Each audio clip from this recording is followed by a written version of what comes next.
बड़े फ्लैट की 5वीं मंजिल पर एक खाली अपार्टमेंट था। लोग कहते थे कि वहां रात को कदमों की आहट सुनाई देती है, मगर कोई अंदर जाने की हिम्मत नहीं करता था।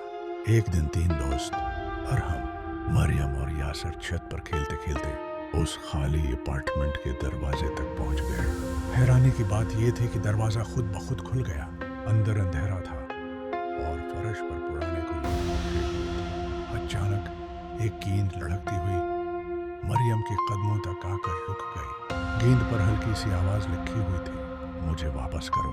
यासर ने कांपते हुए कहा, ये किसने लिखा है? फिर एक पुरानी झूलने वाली कुर्सी खुद ब खुद हिलने लगी। कुर्सी पर धुंधला सा एक बच्चा नजर आया जो मुस्कुरा रहा था। उसने कहा, मैं अकेला हूँ, मेरे साथ खेलो।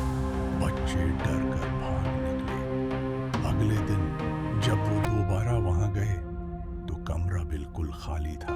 ना खिलौने थे, ना कुर्सी, ना वो गेंद। लेकिन कमरे के दरवाजे पर अब भी एक तहरीर नजर आती थी, वापस आओ।